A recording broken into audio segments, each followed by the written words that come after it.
Carl and Liam here from Brrraains A Head-Banging Life.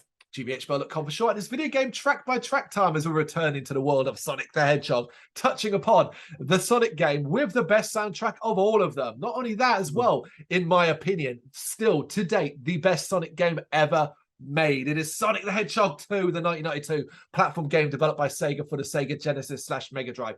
Liam, I said some very hyperbolic words there. Do you agree with me on what I've said, soundtrack and game?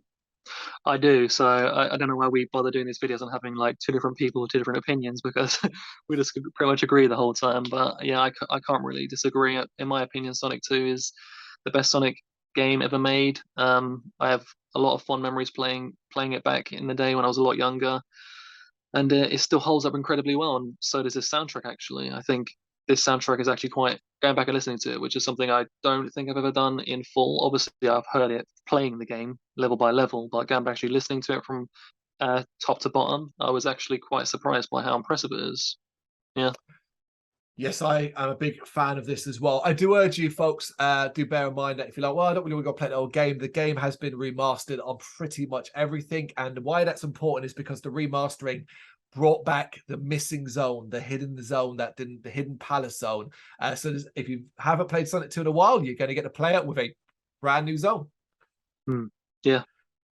As with the first game, Sonic 2 soundtrack was composed by Masato Nakamura, a member of the J-pop band Dreams Come True. And I thought this was really interesting as he was given concept art. Now, I thought it was funny that he actually charged him a lot more.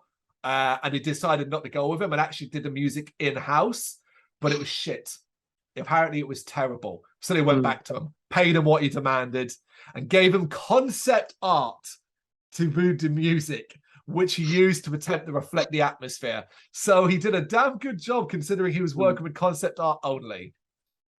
Yeah, I think that's something you have to appreciate when you do these track by tracks of these kind of games that are from so long ago, and the kind of things that the composers and people behind the music had to deal with in terms of just being given a description of maybe what the level they were doing it for, what it was about, or very, like you said, very basic concept art and things like that, and they managed to somehow scrap together a piece of music that suited it so well. And this is an example of someone that really did a just outstanding job of creating music that just suits the levels that they are in so well.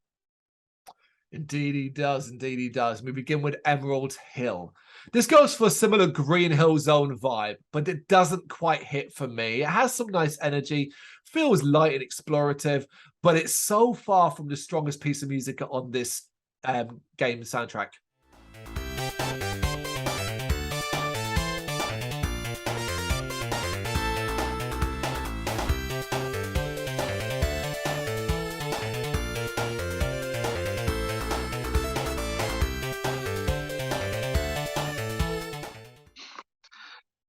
Yeah, I mean, I feel a little bit differently about it because similarly to another track by track we did with Dust and stuff like that, Dust and Lazy and Tell, it's the first piece of music that you hear. So for me, that just makes it like almost like I associate the game with that piece of music. And I think it kicks straight into high gear. It's a great way to start the game. It's fun, energetic, catchy. What more could you ask for? It gives me nostalgia overload for this iconic piece of video game music. Oh, I used the word iconic. So that's we're already kind of got different views in the first one. All right, see how that carries on then, because I would use the word iconic for other ones. Interesting. Chemical Plant, what a doozy of a track. This is exciting, tense, and energized. One that really says the unique zone that it plays in. It immediately takes me back to some of the more challenging set pieces in this level. It's a little weird, but it is quite wonderful. Yeah, as I mentioned in the introduction about how this music was created so well as to suit the levels, just prove this. I think this track really proves it, that they got the memo. The pacing of the music is perfect. It accompanies Sonic as he zooms through the stages. And, you know, I always kind of thought that Sonic had the vibe of where he was supposed to rival Mario, but he had more attitude. He's cool, right? He has that sort of pizzazz about him. I really feel that this game, I really feel that the soundtrack of this game in particular really helped create that image. And I think it's another banger of a track that really suits the setting perfectly. Yeah, we're on agreement on that. Aquatic Ruin, one of those pieces of music that captures the zone it plays in perfectly. It feels authentically aged and mysterious. It's got the Sonic 2 energy and vibes, but it repeats the kind of main melody a little too soon for my liking, but I'm fine with this one. It's a nice change of pace from the previous two, but one that still suits the setting really well. It gives a sense of the struggles you'll encounter, the water, for one thing. I Yeah. actually can't hear music without getting anxiety by hearing the music that kicks in as you start to drown. That kind of cuts into the piece of track. Yeah. Yeah. Casino Night, pure delight. A pure delight. This is one of the best Sonic the Hedgehog pieces of music, full stop. It is a set of fantastic levels, and the music fits so well. I love the bass tone in the track more than anything else. It's infectious brilliance.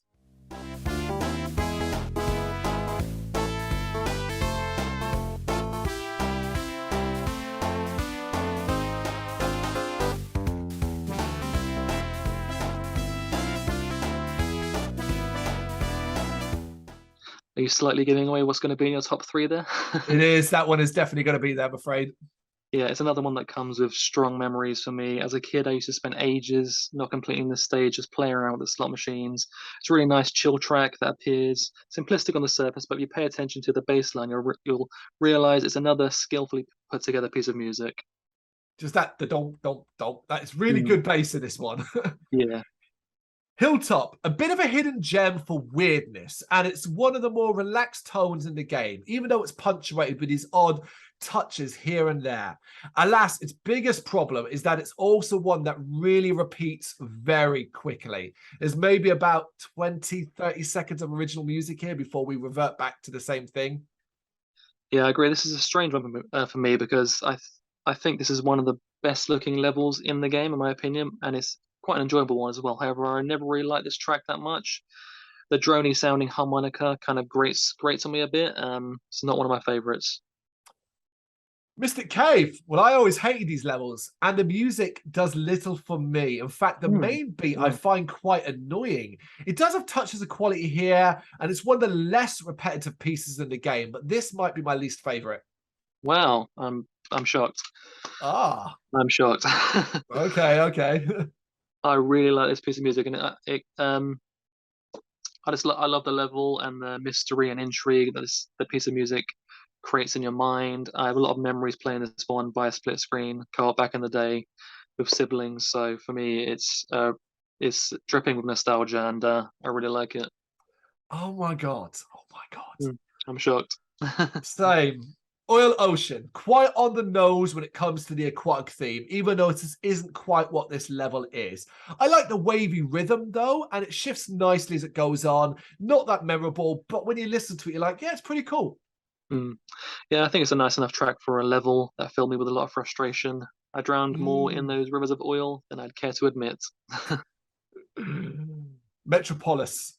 What a set of levels and what a piece of music. The energy in this one is awesome here, and the weird touches to the main melody work so well. It fits alongside Scrap Brain Zone as giving off the sense of going deep in the Robotnik's lair. I always love these levels, always meant to be really challenging but fun, but the music fits it perfectly.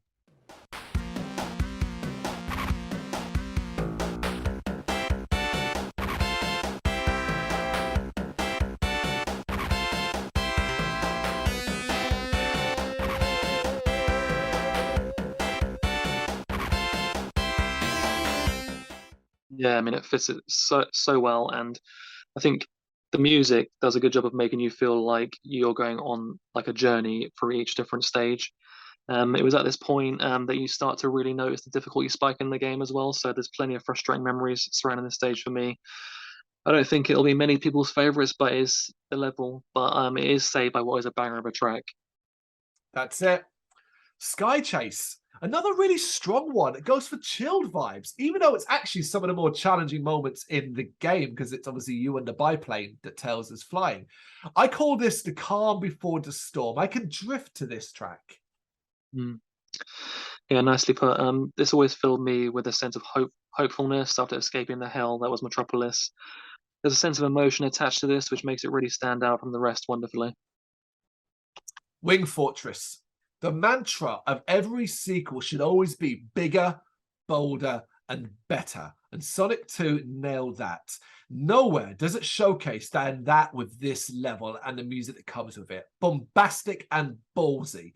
It is what you would call an epic that has been one of my favorites for a very long time, and that is still the case. I love the fact that even when it comes to repeating its main melody, it does it in a way where it reaches this incredible apex and then just drops away into the main one again. So you don't even notice the repeated nature of it. These levels, Wing Fortress is insanely tough in this game. But fuck me, do you feel like you are taking on the biggest bad of them all? Remember Robotnik in the first game? This is not the Robotnik in the first game. And this level, Wing Fortress, and the music reflects that. Brilliant. Yeah, that's really well put. I cannot compare to the way you're able to descriptively put your feelings about these tracks. But this track just fills me with a whole lot of imagery. Sonic and Tails flying in their plane and then jumping off only to be blasted into space. Gives you the sense that triumph was only just around the corner, but there's still obstacles to overcome.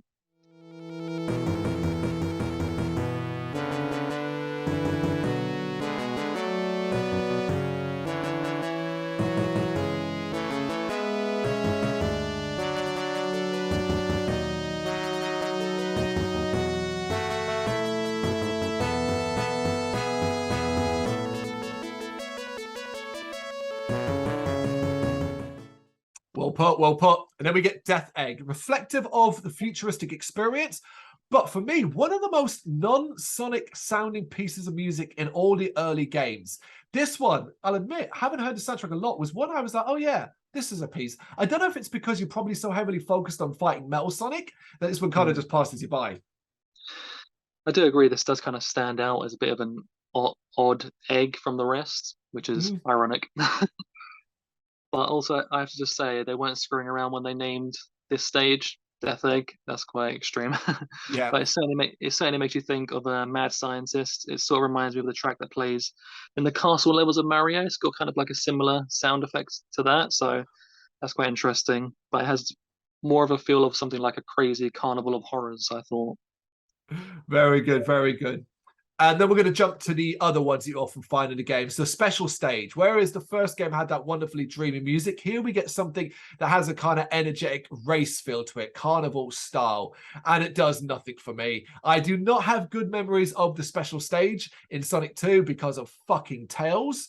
So when I hear this music and hear that initial I always get the sweat and go, oh God, this again. Yes, that's me. Pretty much completely agree. I can't hear this music without hearing the sound also of Sonic jumping and collecting the rings, and while Tail crashes and burns below. But it does have a nice, fast, frantic, almost dreamlike feel to it, which is quite similar to the special stage in Sonic 1. It has a very similar vibe to that. When it gets going, it does have a few layers, so there is that. The boss music, it's the same as it was in Sonic 1. It's the same kind of bossy music you have there. There's no difference here. I liked it in Sonic 1. I like it here. Yeah, I echo those feelings. It's such a short track in hindsight, but one that is truly iconic. Again, I'm throwing that word out there. Has there ever been a better theme for a boss in a video game? Debatable. Yes, there has, because then we get the final boss music of Sonic 2, which is different to what others have done. This is big. It's a proper final boss piece of music that twists the standard theme into something much more dangerous. This final boss of Sonic 2 is that bigger, badder, bolder thing I was saying as well, and this reflects that brilliantly. I'm a big fan of this. Yeah, I mean, I said what I said about the previous boss track, and it leads into this basically. And I'm going to say, if the last track is up there as one of the best boss tracks ever, this certainly is up there as one of the best final boss tracks there has ever been. I love how it incorporates aspects of the Robotnik theme from the first game, and this certainly fills anyone that has heard it with a lot of emotions from the struggles that I'm sure we've all faced in this epic final battle. Yes, not an easy boss either. Yeah, Sonic the Hedgehog 2. What an incredible soundtrack. It is obviously for a game, but we're preaching to the choir here to most people, I think. 3 tracks then. I feel like we might have a few differences here, so you can take it away. Let's see. Okay. I've gone with Chemical Plant. I think that's a banger of a track. It is. Emerald Hills for the same reason that I mentioned, because I think it's the first music you hear for me, other than the title theme of the game itself. That is the music I really think of when I think of Sonic. It's the first level you see and everything. So for me, there's that, and this might surprise you, and I'm surprised by your dislike of it, but Mystic Caves, because I have Oh such my. strong memories with that, and I do really like that piece. I really like it as a piece of music. So there's my three. We're completely different on this one. I don't have Ooh. any that you have. I have chosen Casino Night for the obvious reasons. It nails, it's energetic and fun. I already talked about it heavily in it. Metropolis Zone, just the set of levels and the music that accompanies it just energizes me. And of course, I sung its praises. Wing Mm. Fortress. Wing Fortress Zone is just too fucking epic and bombastic for me not to love. There's nothing like that track in any other Sonic game. That's the thing. So like that was always going to stand out for me. Yeah, I mean, I really could have picked any of them because there's no track in this that I really think is bad Yeah, necessarily, or that I dislike. So I like them all. Just they're the three for me that I think just because you have that the level one and level two, and then Mystic Caves just has such a nostalgic place in my heart. So that's the reason. it is a personal choice. What do you reckon? That is Sonic the Hedgehog 2 soundtrack. What do you think of our words here? Do you agree with a lot of our views or do you have a different take in it? You know what to do. Let us know in the comments. Thank you very much for watching. If you liked what you saw, please help us out by giving us a thumbs up and hitting that subscribe button. If you really liked what you saw, consider donating to keep the website and channel running by buying us a coffee via our coffee page or picking up some merch from our Big Cartel store. You can check us out on gbhbl.com as well as via our social media, Facebook, Instagram and Twitter, as well as listen to our interviews via SoundCloud, Apple Music and Spotify. Just search for GBHBL. Games, horror and heavy metal. What else is life for?